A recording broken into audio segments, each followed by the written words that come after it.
So this is just to show the different ways you can access your camera app. Again, I want to reiterate, this is the basics, just to make sure we're all on the sort of same page when it comes to taking these photos. So I think you can see my mouse, hopefully. If you swipe down from the top right of your iPhone, you'll see a little camera icon that'll open it. If you don't want to open your phone, you just want to do it from your lock screen, you can see it usually in the bottom right. I think for the last 6 or 7 iPhones, it should be there. But a lot of folks will just have it on their sort of home screen as a camera icon. But if you don't want to sort of go fumbling around your phone, Siri will open it for you. So you can just ask Siri to open your camera and she will open it, or he, depending on the voice you've got for your Siri. So there's a few different ways you can take photos with your phone beyond just the regular sort of shutter button that people are used to using. I'm used to using a regular camera, so I tend to use the volume buttons on my phone.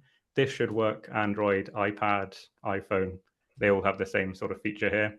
So if you want to sort of hold your phone as a sort of disposable camera style look, you can then just press the volume button as if it was the shutter button on a disposable camera, and it will take a photo in the same way. There is an accessibility setting as well for taking photos if you don't fancy sort of pressing any buttons, which we can go through after this talk. But if you go to the accessibility settings of your phone, go to voice control and then switch it on. If you open your camera, you can then just say volume up, in the same way it would activate the volume button when you press it physically. It will take a photo just using your voice. So if you just want to focus on sort of highlighting your subject, you can just keep saying volume up and it will take as many photos as you want. So for taking good photos, you're really going to want to use the grid. A lot of people probably, hopefully, know about this. If you've done any art or composition of any sort in your life, you'll know of the rule of thirds. And the rule of thirds helps to sort of trisect your image into different sections. And depending on where you place subjects within those sort of 3 sections will draw your eye to them.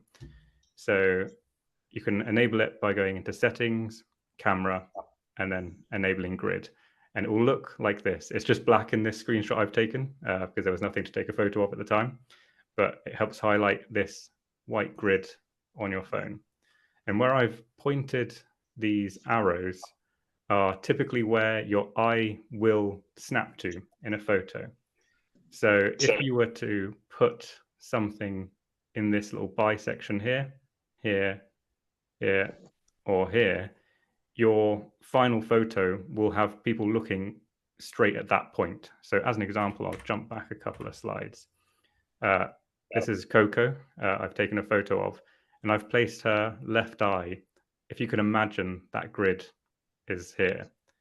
I've placed her left eye there, and it draws your eye straight to this part of her face, which is sort of the most intent part I want you to see. And the same for this one. If you were to imagine the grid, I've put her little paw there because it's very cute. And that's what I want you to be looking at. And so it draws your eye down towards that section. So her paw and her cute little tooth. So after this talk, we'll make sure everyone's got this enabled, because it is the best way of sort of composing a photo easily without having to think about it too much. If you line something up on one of these lines and you put the thing you want people to look at on one of these crosses, you're going to have a pretty well composed photo. And that's without any of the extra steps of leading lines and sort of decluttering it. That alone will help you quite a lot. So we continue. So for focusing, exposing your photo, this is fairly important. Again, similar to the grid, as you can see here, I've lined up this little bird, which is holding some kitchen roll as a sort of subject that I want someone to look at. So what I've done is I've lined it up on the line in the grid. I've put the main part, which is this little robin here, where the lines cross. And to focus on that, I've tapped the screen. So that will focus the camera on that particular part of your scene. And as you can see, that the sort of chair behind it, there's a bit of a flowery type plant here, has gone quite blurry because for my photo, I don't really care about those. I want you to look at the robin. I don't really want you to notice the chair. I don't want you to notice the sort of boards in the back. Just want you to see that. And so it's highlighted that. When you tap that piece of photo, that piece of scene you want, if you then slide your thumb up a few times, as many times as you want, it will brighten the image repeatedly, essentially. This photo is very overexposed to make it more obvious what it's doing. As you can see, this exact same scene has become a bit blown out because I've made it brighter and brighter and brighter by sliding up after tapping on the bird. Similarly, I've dragged the thumb down after tapping on the bird in this photo to make it darker and darker and darker. So depending on the sort of image you're trying to create, you may want to do this. So this is what you would consider, this one on the left is what you'd consider a correctly exposed scene. But some people like to make sort of dramatic scenes like high key or low key, which means to overexpose or lower the sort of exposure. And so to do that, you can just drag up or down after tapping focus. Just to highlight what this tapping to focus does, I've made a little video here. So as you can see, I've tapped on this and it's blurred the background, but if I tap the background, it will blur the bird, which is in the foreground. So depending on what you want to see is where you want to tap before you take the photo. Cool. So just as a segue from that one, it's incredibly important that you use light. So photography, I believe it's in Greek, it means painting with light, essentially. And that's what you're doing when you're taking a photo. You're taking light bouncing off of things and capturing it on the sensor of your phone or your camera if you've got one. So making sure it's as good as can be will make or break your photo. Natural light is the best, ideally in the first hour before or after sunrise or hour before or after sunset. That's when things will look their best. But you can use indoor lighting and lamps if you want to try and highlight your subject. But if you do, and including when you're outside, so this includes the sun, try and keep that light source in front of what you're trying to take, especially with camera phones, as they struggle to deal with quite harsh differences between light things and dark things.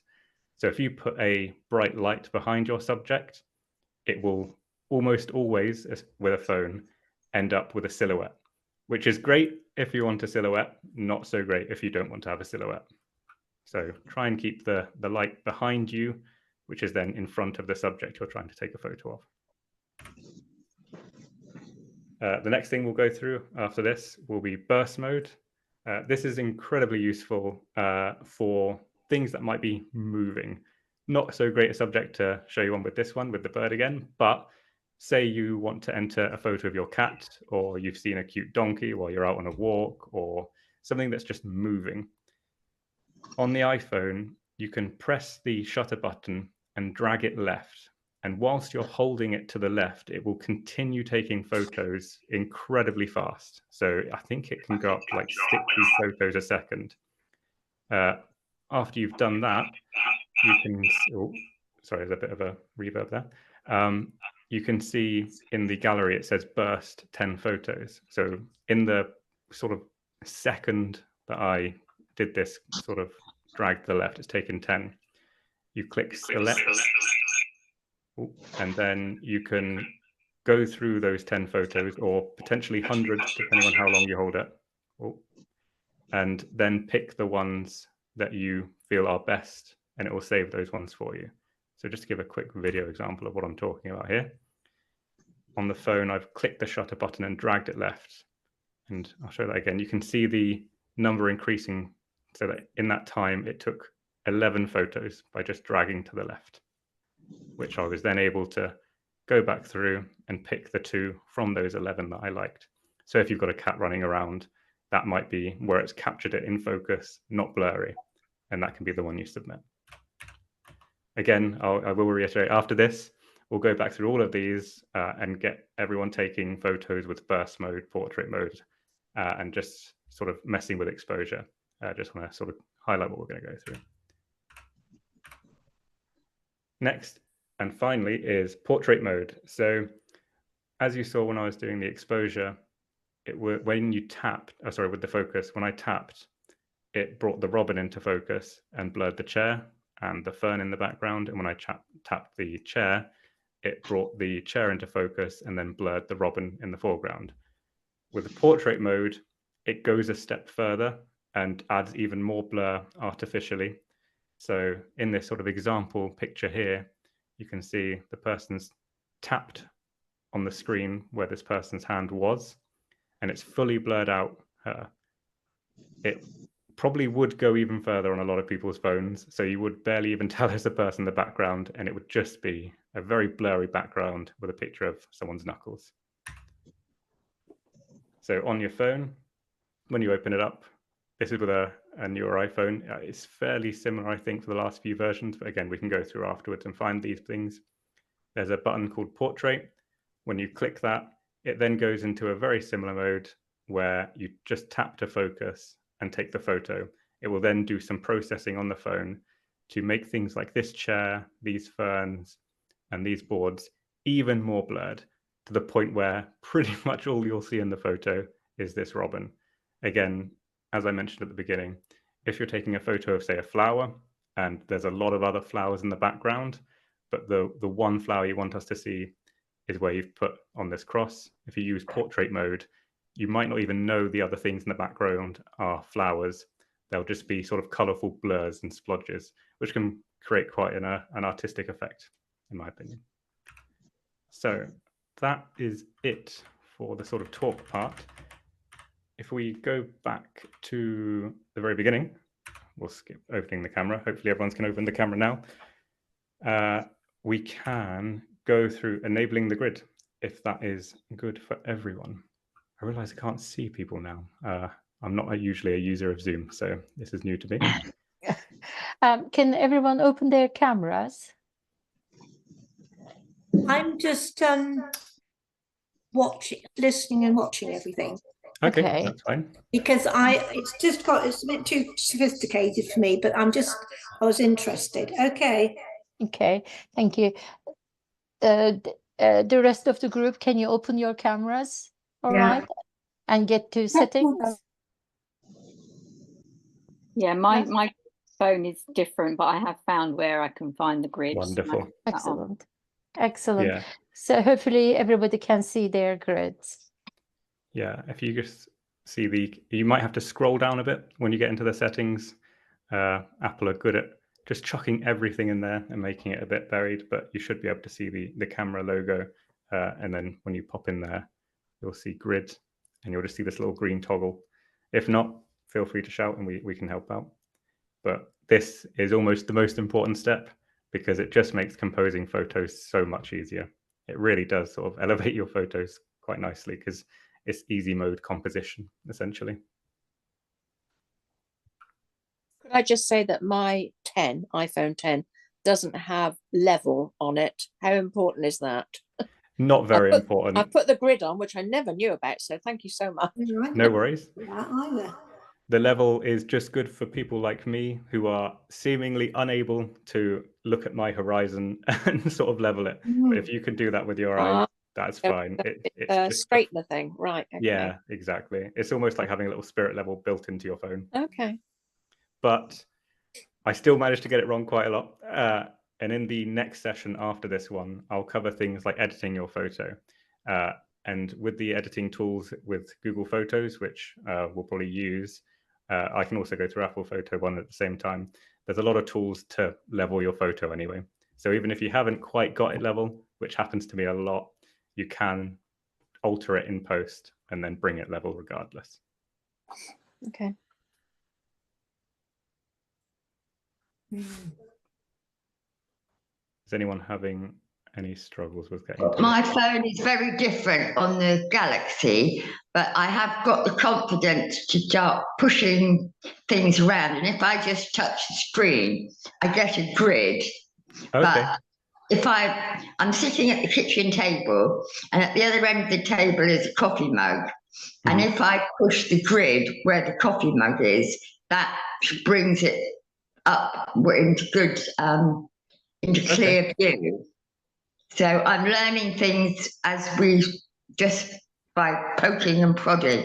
It's the best way. It's the best way. I find that's how I learn, just in general. Cool. Ginny, I'm using a Galaxy as well. And if you go to settings on your camera, once you open the camera, you know, Yeah. on the top left-hand corner, there is a Yeah. little cog.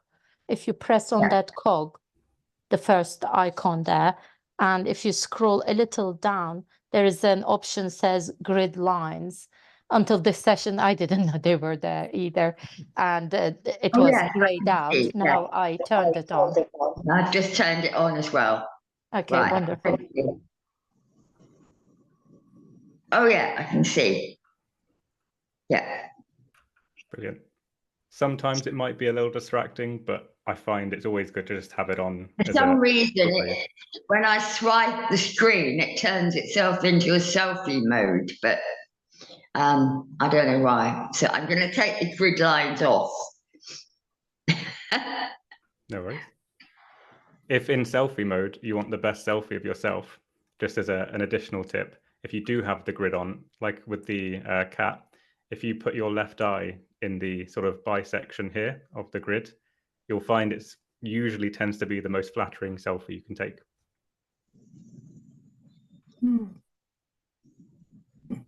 I should have known about this 10 years ago. When I try to move the grid, it switches into selfie mode. So so I think the grid will always be static. So the grid shouldn't move. You're just moving your phone while the grid's on top of it almost.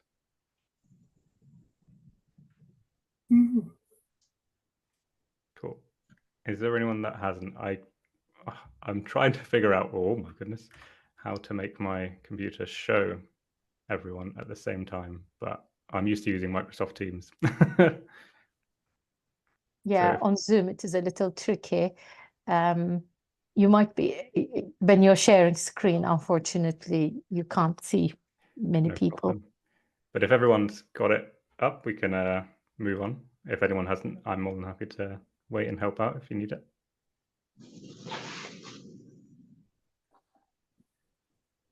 I'll take that as let's move forward. Cool.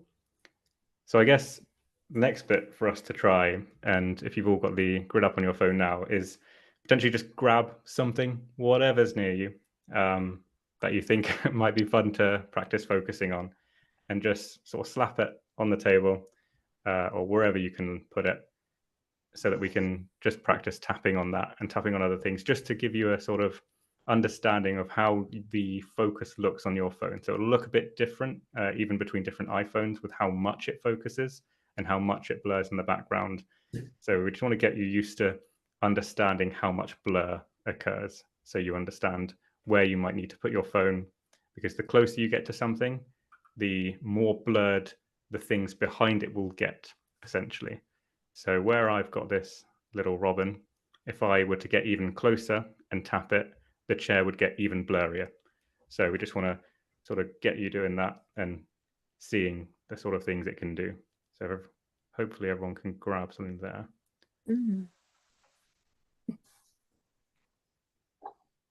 It should work the same way, this one, both on Samsung, Google, iPhone, all sorts. I think they've all implemented it the same way here, of just tapping to focus. Not quite. It's tap, but then I've got two little sliders appear at the side of the picture. Yes. So when that is happening, this is where the exposing comes in. So where you've tapped is where it's focused, and then you'll drag it around. Next those sliders to brighten and dim it. Yeah, it's doing that. Cool. So if everyone can just sort of practice again, just doing the poking and sort of seeing what happens. It's the best way of learning where that blur occurs and how you can sort of move your phone around, get closer, tap something else, and see how other things sort of go in and out of focus. Because this will be the main thing for really making whatever you want us to be looking at pop within your photo. And if you sort of accidentally tap something else, the thing you want us to look at will probably end up quite blurry. And this will be a good way of highlighting that. wonder if I can join on my iPad. Keep it mute, and then I can see everyone.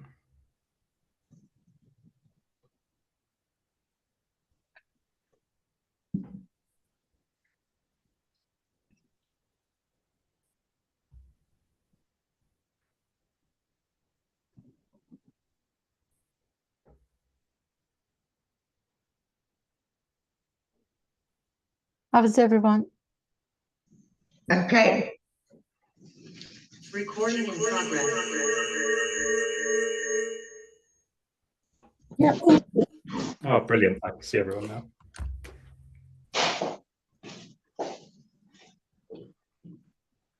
Very good.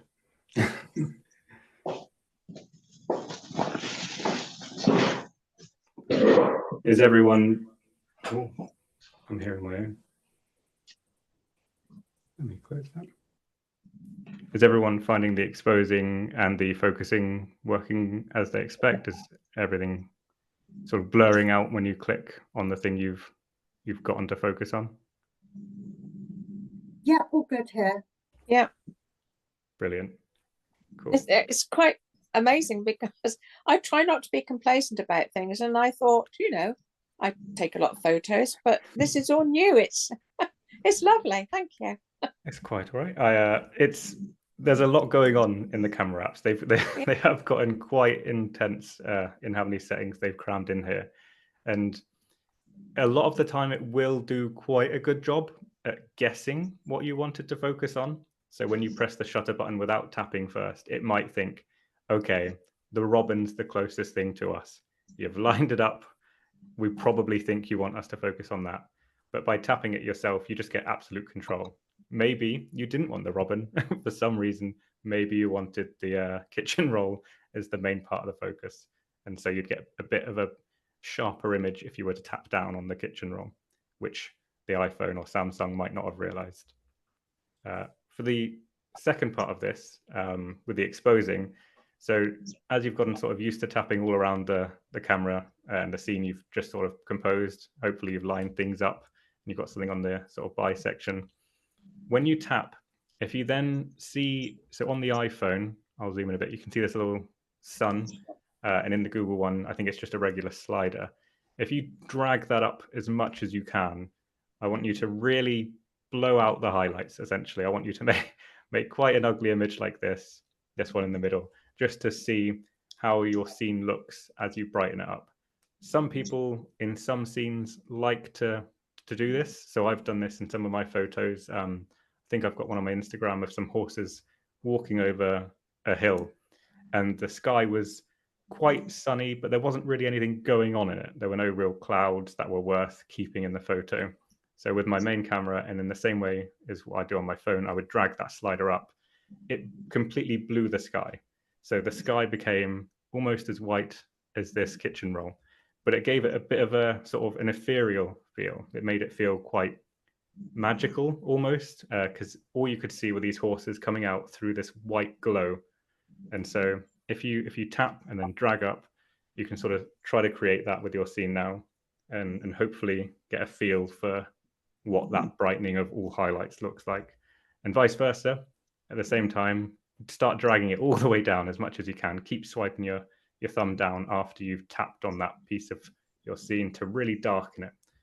Sort of make, in this case, the kitchen roll look quite dark, but you can see the pattern more. So this is where things like exposing your photo differently to how your phone thinks it should be exposed can help.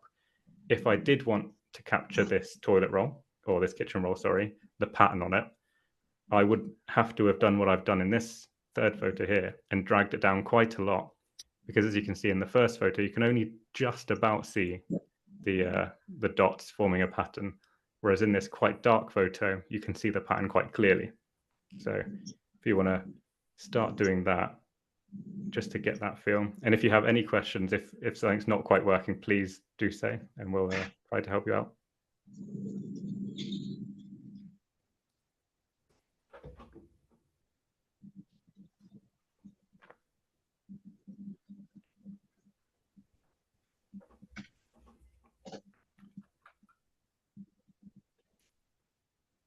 Feel free, obviously, during this to take photos of the things you're seeing and sharing them as well afterwards, because sometimes it's a good way of having a look at how the different things in your photo would look with high exposure, with low exposure. Even when you're taking your photos for the competition, when you've tapped to focus and you think it looks okay, change the exposure a little bit and take another photo just in case, because you may find afterwards actually you did prefer it a bit darker. You did feel it like looked better with a bit more mood almost, or maybe you want to drag it up and maybe it did look better when it was a bit brighter, when you didn't need to see the patterns on some things, when the robin looked a bit shinier because you've brought the highlights up. In the second session, we'll run on August the 20th. We can work with either of these sort of looks as well. So where you may have overexposed it or underexposed it, we can change a few things about the shadows to recover some things in the photo while also keeping the dramatic or sort of magical looking lighting without it looking so overexposed or underexposed. For some reason, the thing that I hit on the screen and drag up and down has changed colour. Interesting. But when I go into selfie mode, it's the colour that it normally is. And so also, for some reason, no, yeah, it's all right. It's all right, but it's still got a different colour, which is odd. But that is curious. I'm guessing that's your phone trying to cope with the under or overexposure and adjusting the colours as well. I think every time you reset, so in this case, moving into selfie mode or moving into the back camera, it will reset all of the settings as well, and you'll have to sort of tap and then drag to readjust everything again. There is a way to lock it, but it's usually better to just be able to change it yourself every time. For some reason, the thing that I dragged to one side or the other has now gone to the top of the circle that I get, and it's normally at the bottom of the circle. Did you rotate your phone? Yeah. It's but I'm having fun anyway. I think that's it. Just whatever you can drag it around just to see what it does. Is probably one of the things to take away from this slide. Exactly. And who knows, those different colors may make the photo look different and special. I think a lot of people get hung up on this sort of left image here. So just a bit of a plain image that everything about this image of this robin is correctly exposed. It's how it's meant to be, technically, in quotes. But it can also be a bit boring, because if everyone's trying to do correct exposure, if everyone's trying to do the technical correct thing, everyone's taking the same photo. So sometimes it is good to just drag things around, change the colors, change the exposure, just have some fun with it, because you'll be taking something that other people aren't really taking, and it may end up being better for it.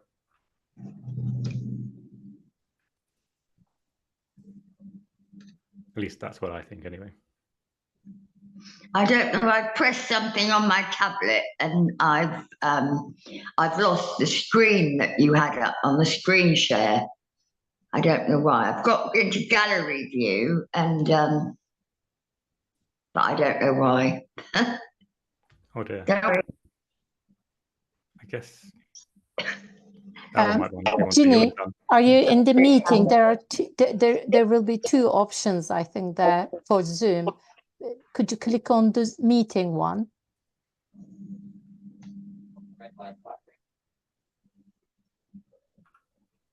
That might help you get back into the meeting and see. Whoops.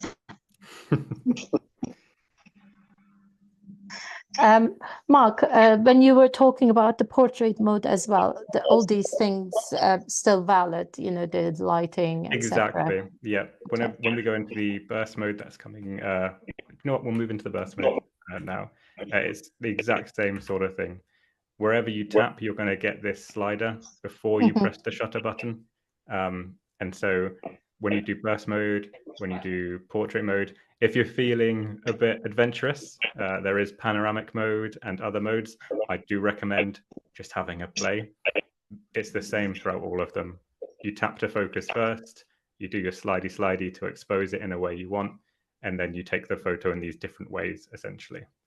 So for moving on now, just to show that, let's try a bit of burst mode. So if everyone's just got the thing they want to focus on, the thing they're potentially taking a photo of, in this case, the robin, if you tap to focus on it, slide whatever way you want to expose it, however you feel looks best.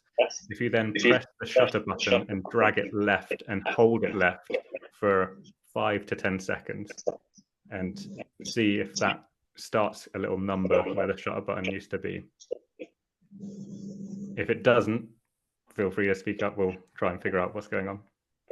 For yourself, Lorraine, On the pixel, I think it's called top shot. Okay. So if I enable top shot, I'll do the same thing. Hopefully, yeah. On Samsungs, I think if you hold the shutter button and drag it downwards rather than left, it should do a similar thing. Right.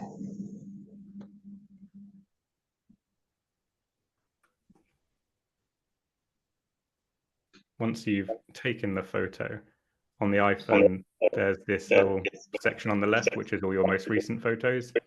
If you tap on that, that will then get you into this sort of middle screen menu where you can press select and then choose which one of the myriad of photos it's taken for you.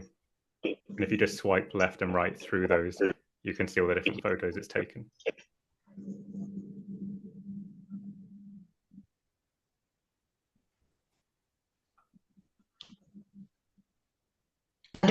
Something weird has happened to my Zoom altogether. Oh no. Ginny, can you hear us? Meanwhile, I tried the option, and then I apparently took 30 photos of the same coffee cup. I wasn't even aware. You never know which one of those is going to be the good one. That's the problem with burst mode as well. If you do I it wish for a the while, coffee cup was moving around, so that would have been a little exciting, but there's no reason you can't move it around. if you Yeah. want to see the sort of thing burst mode does, yeah. whatever you're taking a photo of, use your other hand to swing it about and see the different things it captures. Yeah, so it does work actually. I've used this before when I've had cats running around, which is why I use that as an example. They are very fast. It's quite hard to press the shutter at the exact moment you want it. So I usually just take about 100 photos while they're doing little crazy spins and then find the one that I think looks best of them.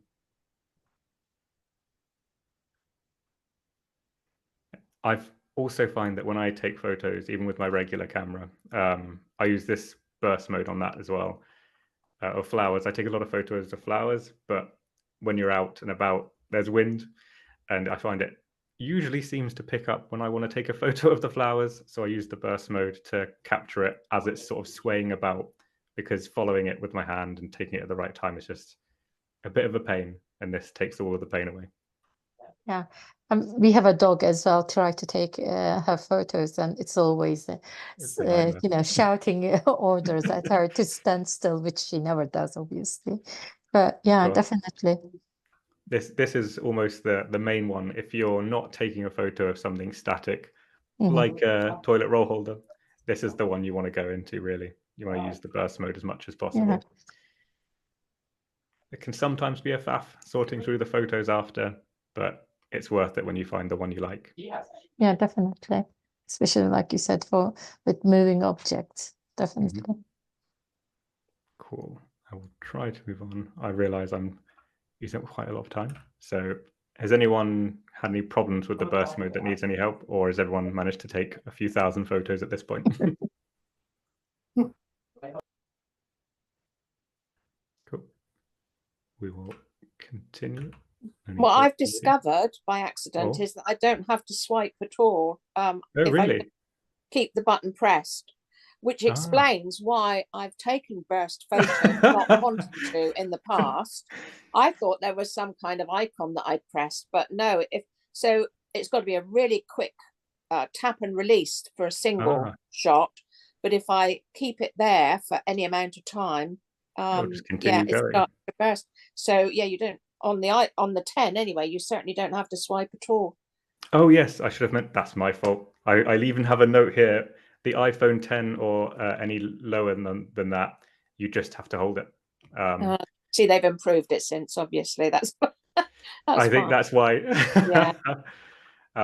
If anyone who's got an iPhone 11 or newer, if you hold the button down, this isn't for photos, but just as a tip, it will record a video for as long as you're holding that button down. Oh, yeah. Okay.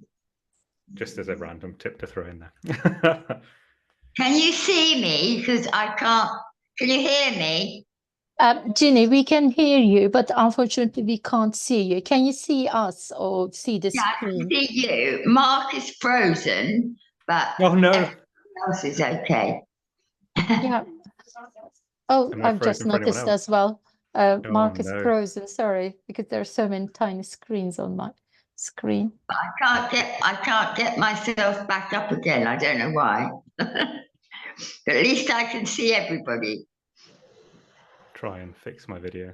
It's typical tech problems. There we go, I'm back.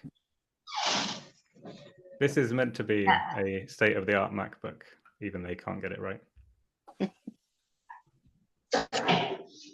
Cool. If I jump back into here, hopefully my face is now moving. Thank you for mentioning that I was frozen there.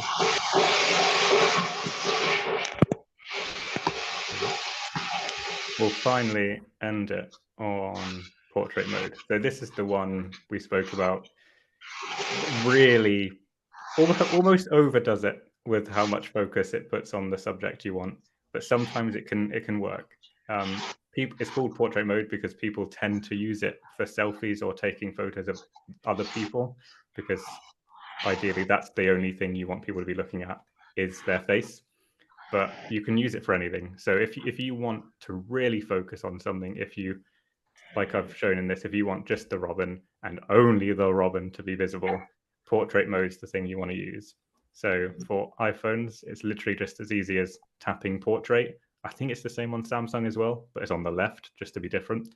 If you tap that and then go through all the same steps of tapping where you want it to focus, sliding up or down to expose it as you want, and taking the photo, you'll then see when you've taken the photo that what you've focused on is the only thing that's even close to in focus. So this is where tap to focus really is important with portrait mode, because if you haven't and it's chosen something else, the thing you wanted to focus on might not even be visible anymore. It's just blurred it to oblivion. So if everyone wants to try that, hopefully everyone can then see the sort of effect you can get. Again, this is sort of the sort of thing I would use for flowers, because as mentioned earlier in the sort of talk, it will blur every other flower in the bouquet or the bush you're looking at into just being a colorful splodge. And the one you've tapped on will be the only flower that actually looks like a flower, which I've used to great effect to make it look almost like a painting. But you've definitely got to make use of the tap to focus to make sure you're focusing on the one you actually want people to see.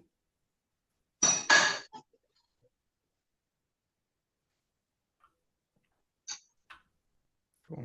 I'll probably back out of the presentation now because there is no need.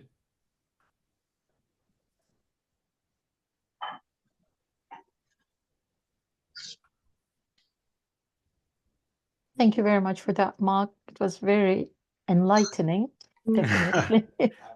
I'm glad people were able to discover some new things. Yeah. Any questions for Mark about everything we've discussed today? Or anything you see different on your phone? I haven't really got any questions. It was explained really, easily for me to understand. Thank you. Yeah, I'm thrilled because I suppose I came into this thinking, well, I don't know if I can pick up one tip that will be useful, I suppose. But yeah, I'm really excited. It's opened up a new, new paths for me. Thank you. Yeah, same. I think the camera will do so much for you automatically that you just kind of, particularly a Google phone being so good, you just kind of rely on it and think, oh yeah, it'll all turn out fine. But actually, this has been good to realise that you can take back some control over things. Fascinating. Yeah, I should do it in my own time. I've taken notice of the format. No, I thought it was really good. Brilliant. Glad to hear. It does make a big difference being able to take back that control. It sort of brings the fun back to it when you're not just snap happy. When you get to really focus on what you want, it just makes it a bit more fun. Gets you out a bit more as well, I find.